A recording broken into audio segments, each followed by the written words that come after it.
For fun tips and cool information, tune in to HealingTalks.com.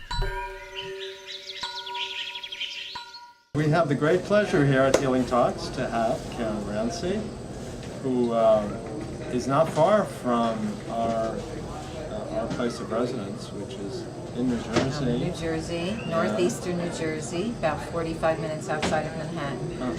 And I've been getting now for quite a while her emails where she has a constant entourage of speakers coming to her home, right? To my home, and if we get more than 35 or 40 people, I do it at a larger venue in the area. I see. Tell us a little bit about your life story and how you got into this family. Well, I was raised by a vegetarian father, and my mother promised my father that she was going to raise my sister and I as vegetarians, and she started, but then she couldn't do it because of protein. She felt that we wouldn't be getting enough protein to grow properly, and so she raised us on a standard American diet, and we were both sick as children.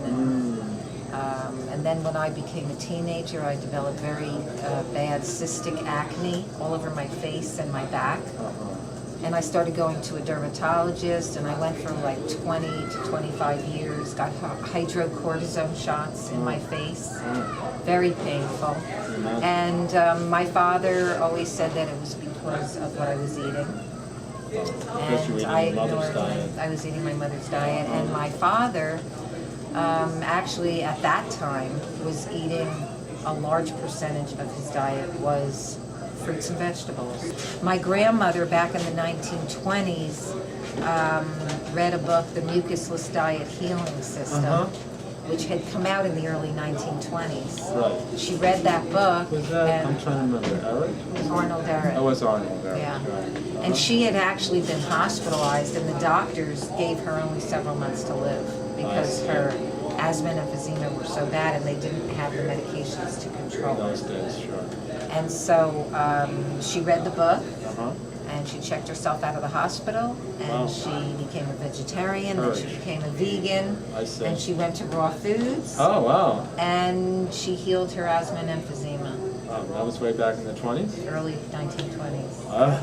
I'm impressed. So I had that in my family, Right. but I wasn't living it. I mean, I didn't grow up that way because my mother didn't trust it. And even though my father and my grandmother talked all the time about getting fresh fruits and vegetables in your diet, I still remember my grandmother telling me, make sure that your mother doesn't cook all your food. Tell her not to cook everything. It's damaged. Wow. And she didn't use the word raw, but she used the word natural, fresh, uncooked. And that's what I remember her telling me when I was like 11, 12 years old. She used to sit with me and try to educate me on nutrition. Yeah, and I have some of her poetry that she wrote about eating natural foods and not eating animals in the first chapter of my book on my story. So my book, Creating Healthy Children, has little excerpts from my grandmother's book that she wrote about healing yourself and Oh God, food. I wish I would have had that. I had a very wise grandmother, but it was, wisdom about the heart, not about food, Yeah.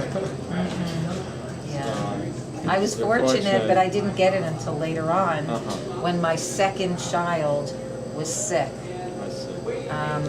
With my first child, I ate, I was vegetarian, but I ate a lot of junk food during my pregnancy.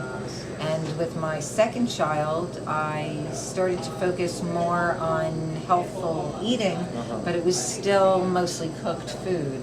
And so I don't really think I was getting the nourishment that I needed for this child. And when he was 5 weeks old, he was already sick.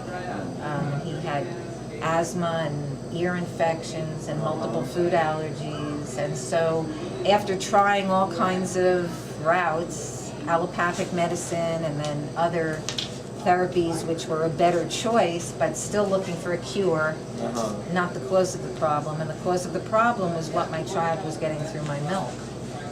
Really? Yeah.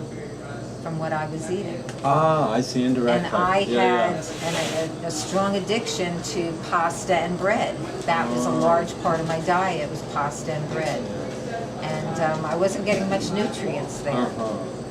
And so when I went to raw food and transitioned my children to raw food, my son's ailments all healed in about 11 months. So that's what brought me to it. So, and it wasn't magic.